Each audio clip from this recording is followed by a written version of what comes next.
Hey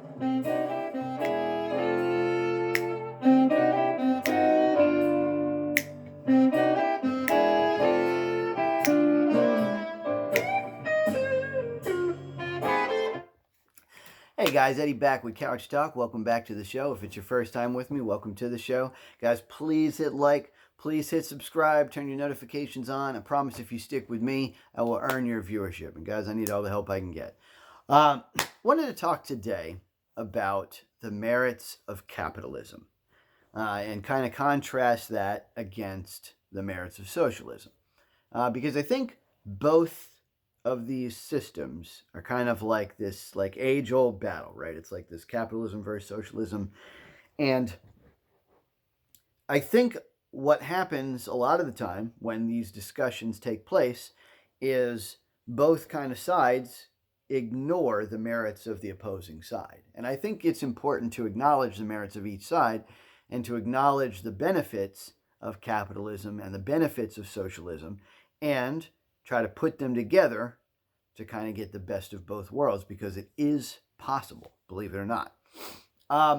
So let me tell you, this is kind of one of those situations where I fall a little bit toward the center, because I don't believe that a purely capitalistic society is the way to go. I also don't believe that a purely socialistic society is the way to go. I think both would be mistakes. And here's why. Corruption exists everywhere, right? Everywhere. In every economic system, in every governmental system, there will be corruption. There will be tyranny. There will be someone who will be greedy, who will wish to outcompete their brethren, their counterparts, their adversaries, right? There will always be corruption. And the problem with the fact that there's always corruption is, one, you have to know where it is, and two, you have to try to stifle that corruption so that natural competition can continue to thrive. Now, one of the merits of capitalism, one of the chief merits of capitalism, is it is unique in all of the economic systems and all of the governmental systems. It is unique among them in that it assumes that corruption to be in place. And the way that it deals with it is with the assumption that letting everyone be equally self-serving, it will balance out the other corruption, right? It will serve to counter the corruption elsewhere, right? So let's say you've got a business, and that business is starting to earn money, and they're greedy and corrupt, and they want more money, and they want to keep on making more and more money. Well, one of the biggest obstacles to them making more money is another business that wants to do the exact same thing in the exact same way, right? Let's say this is a clothing business and this is a clothing business. Well, they'll just compete, right? And so one of the reasons that this clothing business, for example, has to sell clothes at a reasonable price is because if they don't, you'll just go over to the other clothing business that sells things for a more reasonable price, right? And so they'll bounce off each other. They'll feed off each other. They'll require each other to have bigger quality. They'll require each other to have better pricing. They'll require each other to staff correctly and pay their employees correctly, because if their employees aren't happy here, they'll go to the opposing place and just work for them, right? So that's how capitalism seeks to solve the problem of corruption, is with the natural corruption elsewhere in the system. Now, it's a very intriguing methodology. Does it work? Well, the answer is sometimes. Sometimes it does, right? For example, when there's a huge saturated market with tons and tons of products of all types, well, yes, usually the market can determine its own pricing, and usually the market determines its pricing based on general supply and demand, based on how many different companies produce said item, how many different people want said item. That basically comes up with a magical optimized price. Now, just because you have an optimized price doesn't mean that any one business has to conform to that price.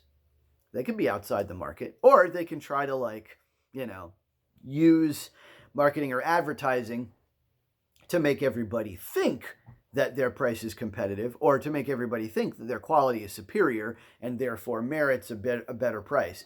So, there's a million different things that can be done, and it's going to be a careful struggle, like a careful tug of war between companies wanting to make more and companies being able to make more, right? So capitalism, that's one of its merits, is that it is alone in that it understands that corruption is present and utilizes that corruption, that greed, that tyranny. It utilizes it to stave off the greed and tyranny and corruption of other entities within the system. Now, socialism has merits as well, right? And it doesn't have the same merit that capitalism does. It doesn't assume the corruption is there necessarily. What socialism assumes is that it can stamp out all corruption because it can centralize the production of these items, of these commodities, right? So if you have, for example, let's say you've got a situation where you've got an electrical company, right? Now, capitalism would solve the problem of electricity prices, power being too high, by having multiple power companies, right? And so they basically would feed off of each other, force each other to do better business, and then have lower pricing. Now, socialism stamps out that problem by just squashing all of them and then, streamlining the production by making it so that only the government can do it. And then, therefore, it should be able to produce lower pricing. Now, neither one of these systems truly works. What happens is, in the capitalist structure, one business ends up outcompeting some of the others. It achieves a monopoly, and then it forces out the other competition. And then, some of these businesses, for example, like let's say you have a Walmart. Often a Walmart will come into town, and it will basically shut down all of the other small box retailers in the area because they can't compete with Walmart's pricing. Then, after all of those other businesses have closed, Walmart can start ramping its prices back up because it doesn't have any competition. The same happens with the electrical company example. And so, therefore, you have to come up with a different option, right? Capitalism doesn't necessarily serve that purpose. It's got a merit, and that merit is that competition is good. Competition is good for pricing, right? And so we should take that strength and utilize it for our overall system, right? Now, socialism also has a strength.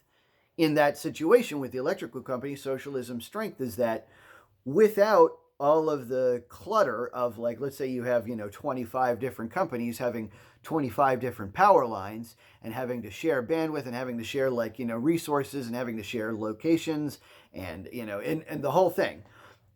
You can streamline the process and you can have a government regulated process, right? So that's a strength as well. Now, what I propose is that you utilize both of those merits to create a hybrid system that is most effective. Now, it's easier said than done, right? It's not simple. It's not like you can just wave the magic wand and do it. But that's basically the way the struggle works. Now, the problem is, in either case, if there is corruption, that corruption could lead to an authoritarian system. If, for example, the Walmart of power companies forces out all the competition, and then they're the only competitor around, then they can charge whatever they want, and there's really nothing you can do about it. Same thing for a socialist system. Now, this is where the socialists kind of get lost, because I don't think they understand that same problem exists in a socialist system, because all that might happen is, now that the government is the one that's corrupt, and they're the ones with all the power, and there's no competition for the government, then the government can do the same thing, and they can skyrocket the prices and make whatever they want and make everybody's lives miserable. Either way, you're stuck with an entity that basically shoots off into the distance and can't be competed with, right? In one situation, though, it's a private entity. In the other situation, it's a public entity. It really doesn't change anything. Both systems have that same flaw. And one of the ironies I see often is that socialists often criticize capitalism because of that flaw when they have the same flaw. So that's a very intriguing thing to watch as people argue. Um, but that's not the only merit capitalism has. We should talk about some of the others. One of the biggest merits that capitalism has is incentivization, right? It basically has a merit that generates work, right? Let's take a look at the American dream, right? The American dream started out that people could come over to America, and if they worked hard, if they put their mind to it, if they were dedicated, that they could do their job, work some more, make some investments, do their job, work some more, make some investments, maybe reinvest in their own business, and then continue working. And then by eventually having done that, they could achieve financial independence.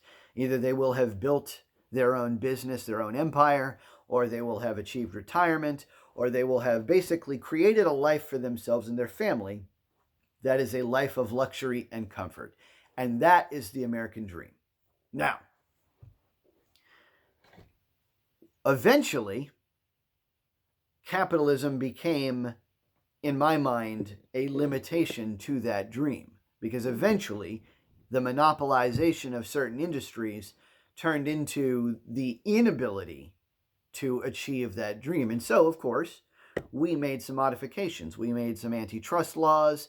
We did some things like that. And we got ourselves to a situation where we could regulate those businesses and continue to encourage competition. Now, I think that is a very positive hybrid of the two, right? We've got basically a privatized system that can compete with itself, that can encourage itself to do better.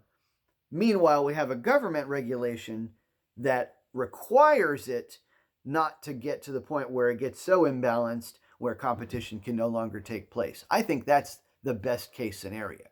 Now, I'd like to hear what you guys have to say about that. I'd like to see what you guys think about the differences between capitalism and socialism. But that merit of incentivization of work is a huge boon for capitalists, and is what propelled America, like right after this, from the time after the Civil War to basically World War II, made us like, that's where we started shooting up and leaving all of the other nations in the distance, because we had that incentive to compete, to work, to drive, to continue to do more and make more and be better, right?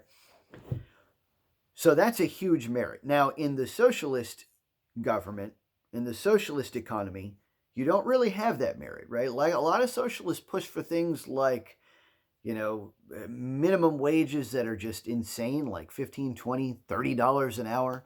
A lot of them even want like this universal income where, basically everyone's making $100,000 or $150,000 a year and nobody even has to work. Well, I have to ask the question, if nobody has to, why would they? Is it true that we could automate more systems than we do now? Yes, I think that is true. And I think we will. I think we're going to get to the place where, as AI gets more powerful and robotics gets more powerful and technology gets more powerful, we will automate more and more so that we don't have to do these menial chores as often as much. But just because we don't have to do them as often doesn't mean that they will disappear entirely. I think there will always be a ground level, entry level, non-skilled job available to the masses. And it may change form, right? It may change from cleaning up garbage to cleaning up the machines that clean up garbage, right? But you're still going to have that base level of work that isn't skilled, but is still absolutely 100% essential to the economy. And if everybody's making $200,000 a year, nobody's going to do it. And if you change it so that everybody's making $200,000 a year, but the people that choose to, clean shit off the garbage machine robots make $300,000 a year, they're still not going to do it. You basically would have to just pile on the incentives. And then you've got the same problems that the critique of capitalism has anyway. If you've got to getting to the point where you're paying people that clean robots $500,000 or $600,000, they're making like 3 times as much as the universal income. Well, then everybody's going to try to do that. And there's going to be wars over who gets to clean the robots. And then even if you don't have that kind of disparity, you're still going to have the inequality of the income that you were trying to solve in the first place, right? There's often this concept of economic equality that is desired by the socialists of the world. And insofar as it goes, it sounds like a wonderful thing, right? Like, oh, yes, we all get to enjoy the fruits of our labor. We all get to enjoy everything equally.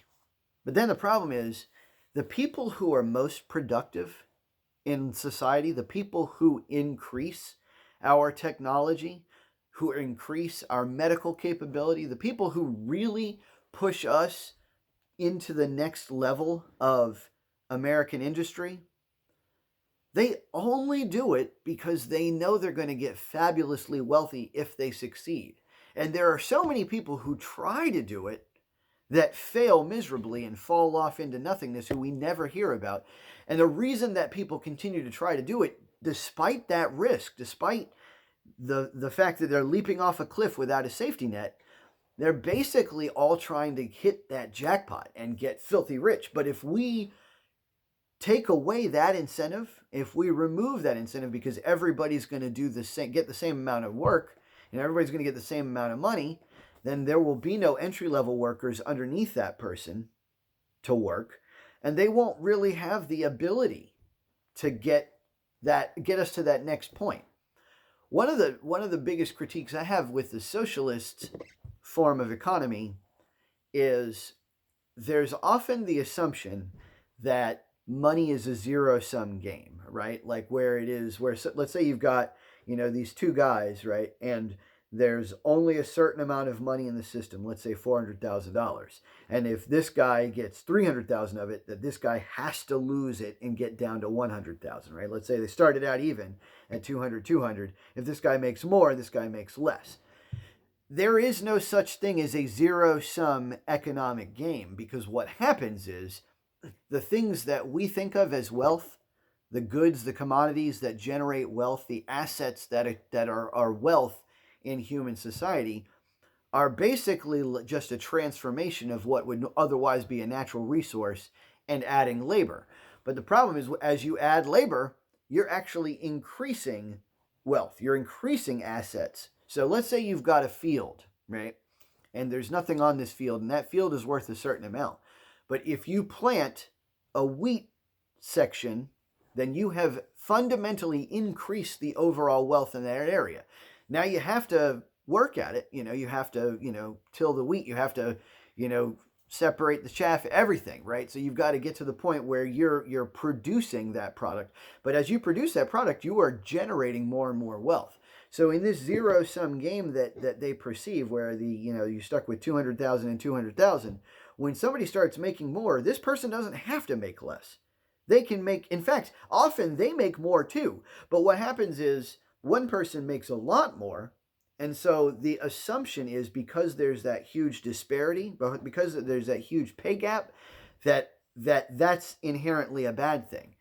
But in reality, it's usually a good thing, right? If you look at what the lowest paid person in America makes right now, they are still fabulously wealthy compared to even a rich person 100 years ago.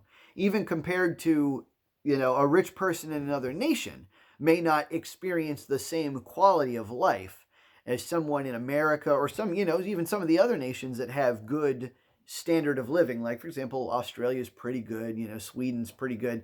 They don't have the same issues that America does because they don't have the same populations or sizes and things like that. But there's still lots of evidence to demonstrate that when one person makes more, the other people don't have to make less. In fact, usually when one person makes more and starts producing more wealth for the overall system, usually that means everybody makes more.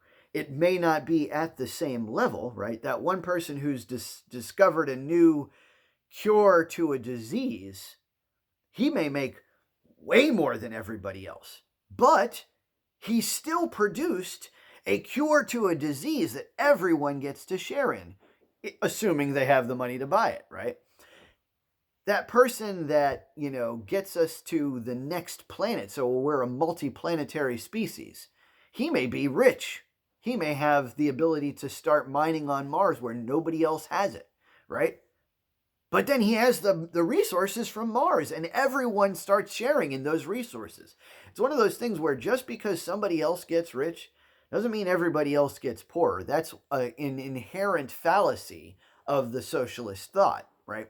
They see this disparity and they want to solve that and force everyone to be equal. But then the problem is the people who would make us a multiplanetary species, the people who would cure cancer, the people who would do all of these things and generate greater wealth for everybody, no longer have that incentive. And they no longer have people willing to work underneath them to accomplish it.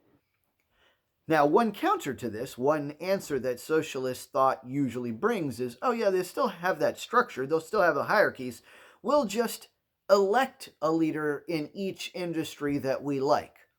Well, I'm here to tell you that that's not how business works. I've been a manager most of my life, and I can tell you that I had some very talented people underneath me, in my as subordinates, as assistant managers or shift leaders, or people who eventually, ended up getting stores of their own because I developed their career. But until they were ready, until I had developed their career, they would not have made good leaders. They would have tried, but they would have failed. They would have either lacked the knowledge that it takes to be a manager in that industry, or they would have lacked the knowledge of just general leadership, how to manage people, which is a very delicate art that takes a long time to master. You can't just get a group of like 20 people together and have them elect the person they kind of like the most, and that person just automatically starts succeeding as leader. That's not how it works. Even if they end up accidentally selecting a good leader, like a good manager of people, that person may not be knowledgeable enough in that field of study to be a supervisor. Or they may run into new problems of managing people, new problems of leadership that they just haven't seen before. These things are usually solved in the business world by hiring the most qualified person, right? But the most qualified person isn't guaranteed to get the job in a socialist society. Usually, they will just assign people the work, whether they're qualified or not, because what other choice do they have? Everybody's making the same amount. What's the incentive to get better at a certain thing, right? Why would anybody try to work harder, to do more, to achieve more, if they're not getting anything for it? I mean, I promise you that if you look back over the past century and just think of all these overwhelming developments that we've come up with, first computer, the first cell phone, the first, you name it. And now I want you to think about each and every one of those circumstances, and then in your mind, take away all the money that they would have earned as a consequence of those inventions, as a consequence of those breakthroughs. Take away all the money and then ask yourself if they would still have done it. And the answer is probably usually no. Sometimes it's yes, right? I don't think that you would eliminate all of the people who would make breakthroughs. I don't think you would eliminate all technological development, but I think you would eliminate a lot of it, a hefty portion of it. You would definitely stagnate the growth of society. You would definitely stagnate the growth of technology. You would definitely stagnate the growth of basically wealth improvement and quality of life improvement. That's what I've got. Now, that doesn't mean that capitalism doesn't have its own problems. It does. And the biggest problems of capitalism are that corruption can still lead to these giant disparities, and then it can create a situation where being on the top does mean that someone else at the bottom loses, because someone at the top may force it upon them that they have to lose so that they can't hope to compete, right? And that's one of the biggest flaws of capitalism, and we do need to address that flaw. And I don't think that the socialist thought is like completely off their rocker when they say that that needs to be addressed. And they have some ways of addressing it through government regulation and, through taxation or minimum wage requirements and things of that nature. Some of those ideas are in essence good ideas. We just have to be careful about removing all of the freedoms from a free market economy, because then it's not a free market economy anymore. Right? We have to be very, very careful about that. And I think ultimately what's best is a delicate balance between the two. Probably, if you ask me, probably more on the freedom side, more on the side of allowing businesses to flourish and grow and compete with each other. I think the role of a government should just be to restrict the lack of competition, right? To restrict a business's or person's ability to remove competition from the free market economy. If that's the way the regulation goes, I think it'd be great.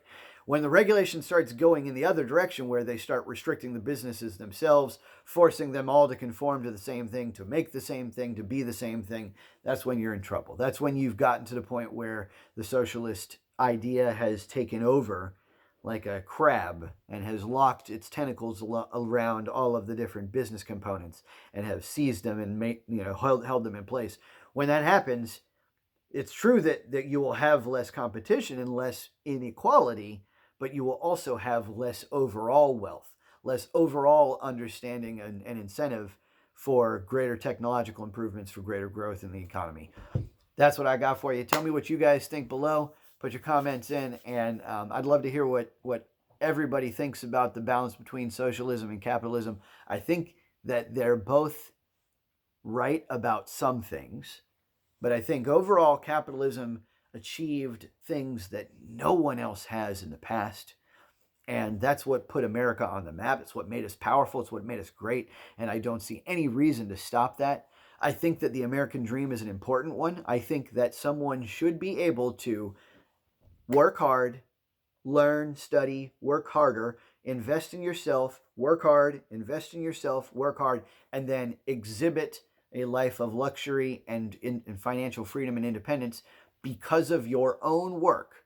I think that dream should remain alive because it's such a powerful incentive to actually achieve greater amounts of wealth for all of humanity. I think that's just such a powerful image. I think to take that away from somebody fundamentally limits human society. What do you guys think? Put your comments below. We'll catch you next time on Couch Talk.